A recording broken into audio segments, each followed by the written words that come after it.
For 30 years, I've been teaching this, and I've taught this for West Point and Microsoft and Lilly and Delta, and the largest organizations and companies in the world come and say, John, teach the 5 levels of leadership, because they understand that if you and I today, in these few minutes, can understand how leadership works, and by the way, leadership's not a noun, it's a verb. It's action, it's moving.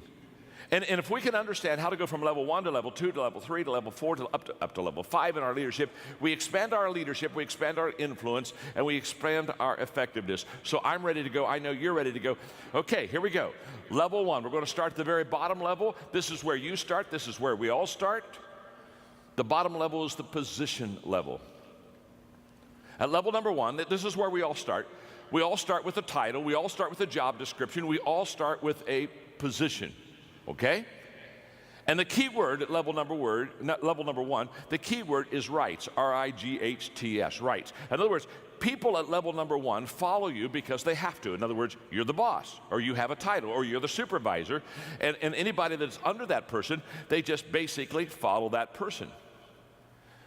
Now, this is the beginning of all of our leadership journey. We get a leadership position. In fact, people will come to me all the time. They'll say, John, I just became a leader last week. And when they tell me they became a leader last week, I know what they meant. They really didn't become a leader last week. What they really did is they got a leadership position last week. And by the way, the position doesn't make you a leader. I know a lot of people who have a position of leadership, but they're not a good leader. You know that too. You probably worked with them before. So the position doesn't make you a leader, but if you're a good leader, you can really make the position. But it's where we all begin. Now, the upside of level 1 is simple. It's a place where you and I get to shape and define our leadership. We get a leadership job, we become a supervisor, and now we begin to work on ourselves as a leader, and we begin to define who we are. That's kind of the upside. Now, let me give you the downside of level number 1. The downside of level number 1 is the people who follow you will give you the least amount of their energy and effort. In other words, if they're following you because they have to follow you, if they're following you because that's what they've got to do to get their paycheck, if they're following you because you have the position over them, if that's the case, they will always give you the very least of their time and of their ability and of their effort and of their mind. People don't like to have to follow people because they have to follow people. And this is a great mistake that people that have positional leadership make. They think, well, I've got the title, I've got the position, so now everybody will follow me. Well, they're following you, but they're only following you many times if you're not a good leader because they have to. It's the only way that they can get paid. Just think of this. Level number 1 is where you're going to get the very least of people's energy, effort, and mind. Let me tell you, I've seen it many times when I've gone to work with companies on leadership. You can always tell a level 1 leadership company or a level number 1 leadership culture. You can always tell it because, let's say quitting time is at 5 o'clock. In level 1 positional type companies, if quitting time is at 5 o'clock, guess what? At 4:30, everybody is clearing the desk. Oh yeah, they're moving stuff out of the way because it's only 30 minutes until the highlight of their day. And so they're already starting the countdown. So they're clearing their desks because they want nothing to impede their progress when they leave the building. So they've got at 4:30 the desk starts getting cleared. At 4:45 they get away from the desk and they go around and they go to the different cubicles and they're saying their goodbyes. And they're saying, boy, it was great to be with you today and had a good time and see you tomorrow. And they're doing all that kind of stuff because, again, at 5 o'clock, the big time, at 5 o'clock, they don't want to have to be encumbered by doing relationship stuff. They want to do that on company time. You understand that. At 4:50, they're going to the restroom. Of course. You want to be sure to pee on company time. Of course, so they're over there in the restaurant. They're just, okay, now they got that done. And at 4:55, they're back at their desk, and they're changing shoes. They're changing their shoes. They're getting on track shoes. They're getting on, they got to get something, because at 4:57, they are in a starting position. They are counting down. And at 5 o'clock, Everybody's gone. I mean, everybody, you say, what do you mean everybody's gone? Everybody's gone. At 5 o'clock, they're all gone. I mean, you look around the office and they're gone. In fact, they're gone so fast, it startles you. And you run over to the window to look out in the parking lot, and you're totally shocked. All the cars are gone. And you ask yourself, how could people leave a building so fast without a fire drill? Let me explain. In positional companies, when people come and park in the morning, they're very careful how they park. They back their car. Yeah. They back their car in because they know at quitting time they want to be able to get a fast escape because now they're on their time. And I can promise you, you show me a positional company, a positional culture. You show me leaders that are positional in their thinking, and I will promise you every time, not all the time, every time, those people will constantly wonder, why am I not getting the best out of my people? Well, you're not getting the best out of your people because the only reason that people are following you is because you got a title.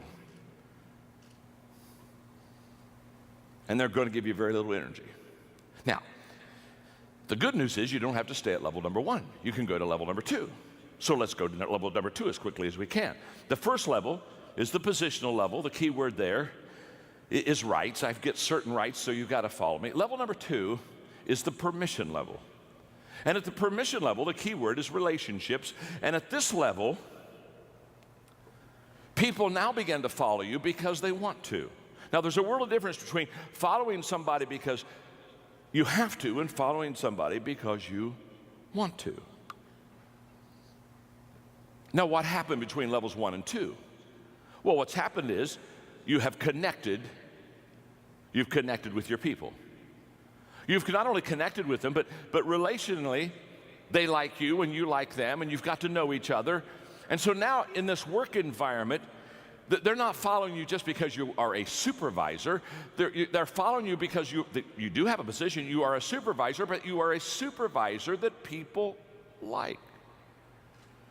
And I'm always amazed. Aren't you amazed? I'm always amazed at people that have leadership positions or responsibilities, and they're not likable.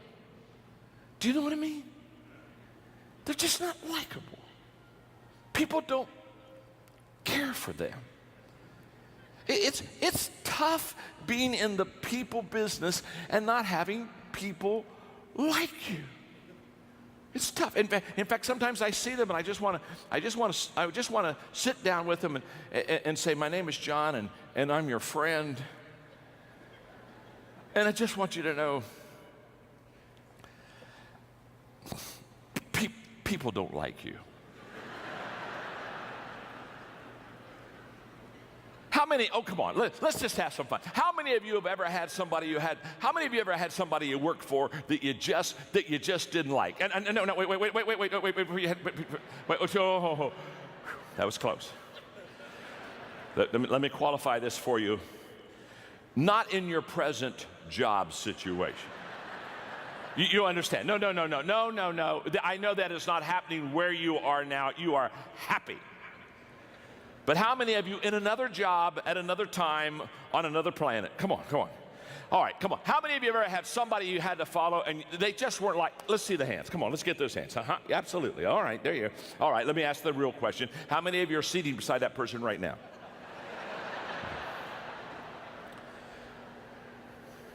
Relationships with people are the foundation of leadership. You build your leadership off of relationships. Why? Because leadership is influence. And you cannot influence somebody that you antagonize. And every one of us know what it's like to have somebody, that we, that's hard to like. Well, let me ask it this way. How many of you have ever been in a grocery store and you looked over about 3 aisles and you saw somebody you didn't want to see? And how many of you ever done? And the good news is, the bad news is you saw somebody you didn't want to see. The good news is they didn't see you. How many of you ever done this number? Huh? Hid from somebody. Now, in this, on level number 2, what happens is you begin to develop relationship skills. And let me describe the leader on level 2. The leader on level 2, they have 3 things that they do extremely well to be a relational leader. One is they listen well.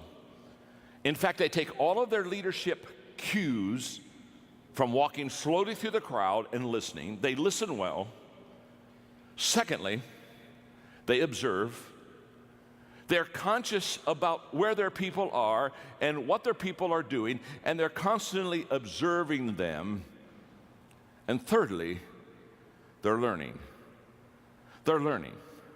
And then in the process of listening, observing, and learning, they have an attitude of servanthood.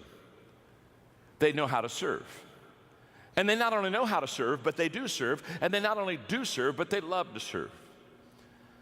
One of the things that I love about Chick-fil-A, I live in Florida now, and so when I went down there, I began to talk to Chick-fil-A people. Said, come on, you got to get a whole bunch of Chick-fil-A's down in my area because I lived in Atlanta and I need my Chick-fil-A fix, and they're starting to come down, and it's wonderful. But can I tell you what I love about Chick-fil-A? They have a servant culture. Level number 2, they got that wired. They've got this relationship stuff wired. It's my pleasure. How can I serve you? It's a mindset. It's a culture. And if you're going to grow as a leader, you have to grow beyond your position, beyond your title. Yes, you have a position. That's level 1. But the second level is relationships and the ability to get along with people. That's level 2. Let's go to level number 3. There's another level higher. The third level is the production level. The key word there is results. And at this level, you're starting to help the bottom line of the company. You're starting to, quote, bring home the bacon. You're at this level, you become effective as a leader. And you become effective as a leader on level number 3 because you produce.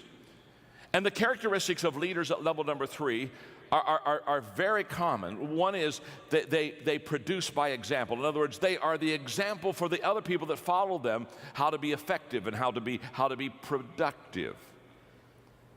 You see, the greatest motivational principle in the world is that people do what people see.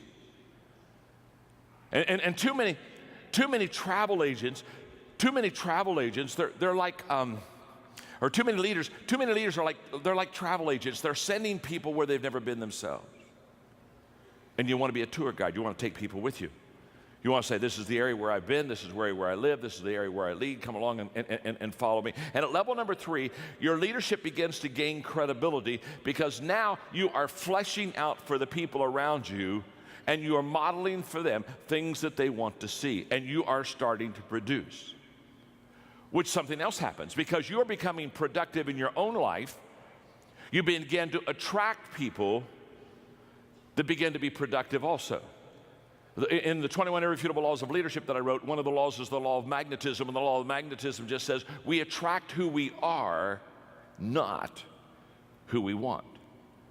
So when I talk to leaders, often when we talk about recruiting, then I'll say, well, what kind of people do you want in your company? What kind of people do you want in your department as a supervisor? And they'll give me a list. They'll write things, you know, I want somebody that's self-disciplined, and I want somebody that is service-oriented, and they'll give me a list of 4 or 5 qualities. And as soon as they give me the list, I look at those qualities, and then I ask them a very simple question. I say, okay, do you possess those qualities? Because see, on level number 3, basically who you are as a leader is who you attract on your team. And at level number 2, or level number 3, what is wonderful is that at level number 3, when you start to produce, when you start to really develop, when you really start to grow things, you begin to get momentum. And momentum is a leader's best friend because momentum is the great exaggerator. And once you have momentum, all of a sudden things begin to look in such a better way, and it becomes easier to grow, and it becomes easier to lead. It's a wonderful thing. In fact, level number 3 is where a lot of the problem solving is taken care of. You see, managers, they try to solve problems where leaders try to create momentum, because leaders know that if they create momentum, they'll solve 80% of their problems with momentum. You see, momentum is a problem solver. Lack of momentum is a problem stopper every time. A train going 55 miles an hour on a track if you had a 5-foot thick concrete steel reinforced wall on the track in front of that train, because that train is going and has momentum going 55 miles an hour, that train would smash through that wall and would just keep on going. Why? Because it has momentum. Momentum allowed it to get through a 5-foot thick concrete steel reinforced problem. That's what momentum does. That same train, not moving at all, stopped dead on the track. No momentum. If you put a 1-inch block in front of the driving wheels of that train, just a 1-inch block, that train can't even get started. Now, isn't it interesting? Same train that smashed through a 5-foot thick concrete steel reinforced wall because it had momentum, that same train without momentum can't even get going with a 1-inch block, can't even get going. It has no momentum. In fact, that's why I tell people many times that when they look at the problems they have in their organization, your problem is not your problem. The problem is they think the problem is the problem, and so therefore they concentrate on a problem that's not a problem, and now that the problem it isn't a problem has become a problem, not because it was a problem, but the problem was they didn't know it wasn't a problem, and so now they're concentrating on a problem that wasn't a problem, and now they've got a problem not because they had a problem, but the problem has become a problem because they didn't know that it wasn't a problem, and so they got a problem. And momentum and level 3 leadership will take care of 80% of all the problems in an organization. It happens for sports, it happens for business, it happens in government. Momentum is a leader's best friend. It happens at level number 3. You got to get to level number 3 to get that mo going. Okay, let's go to level number 4. Let me ask you a question before we go to level number 4. Are you learning something? Are you learning something? Okay, look at your neighbor and say, I'm learning something. Go ahead and tell them that. Go ahead and tell them that. I'm learning something. Look back at your neighbor and say, not enough yet. You still got 2 levels to go. You're not there yet. You're not there yet. Level number 4 is the people development level. This is what I live for. This is what I strive for. This is what excites me. Something magical happens when you begin to understand the most appreciable asset you have in any organization is the people of that organization. And you begin to commit yourself to developing the people within that organization, because how do you grow a company? You grow a company by growing people. And when you grow them, they increase their capacity. When they increase their capacity, they begin to increase the capacity of what you can do and what you can accomplish. Let me just share with you quickly 3 thoughts on developing people, just very quickly. Number 1 is the key to developing leaders, and the key to developing good people is in recruitment. The better person you bring in the door, the higher odds that you can do well with them. I remember having lunch one time with Lou Holtz, and Lou Holtz said, John, I've had bad players on my football team, and I've had good players on my football team. And he said, just to be honest with you, I'm a better coach with good players. Of course he is. Of course he is. Let me say something. 80% of your success of equipping people to be successful is in the front door on who you bring in. I wish I had time to develop that for you, because what happens is, unless you and I have a clear picture of what we're looking for, we don't know when we see it. Happens all the time. People come to me and say, John, I'm looking for some leaders for my company. What do you suggest? The first question I ask is, what does a leader look like? Give me the characteristics, give me the qualities. Please paint a picture for me. What does that leader look like? Because you've got to have that clear picture so that when you see that person, you know that they're one that you want. Recruitment is key. Number 2 is positioning. The ability not only to bring the right person in the front door, but also to put him in the right places. Collins would say, get him on the bus, get him on the right seat. And position is huge. And what I've discovered is that successful people have always positioned themselves well. When you see a successful person, they're successful because what they have done is they've found their strength zone and they've found their niche, and they stay right in that sweet spot, and they just work that sweet spot. You've never heard anybody be in an interview that was successful that you came up and you interviewed them and they said, well, the secret of my success is that I've never discovered what I was good at. Or the secret of my success is I've always worked on, I've just worked in my weakness. No, they're always in their strength. They've already discovered what they're good at. Now, successful people have discovered what they're good at. Successful leaders discover what other people are good at. Successful people position themselves well. Successful leader position the other people well. And at level number 4, that's exactly what happened. The leader is always looking at the people, observing, watching. Just like last week, I went back to my first school. I graduated from Ohio Christian University in a little town in Circleville, Ohio, and it's a little school, and I go back every year and I give them a day to speak, and they get all the proceeds and keep the money. And so because I grew up in that town, I told one of my friends that played ball with me, Tim, I said, Tim, let the ball players, let the team know, let some of my high school kids know that I'm going to be in town, and let's have a dinner afterwards. And we had over 50 people came together. I hadn't seen many of my high school mates since I graduated from high school, clear back in 1965. And we had a wonderful time. We laughed and talked and told stories for 2 hours. And Coach Neff, our basketball coach, he came back. Hadn't seen him for years.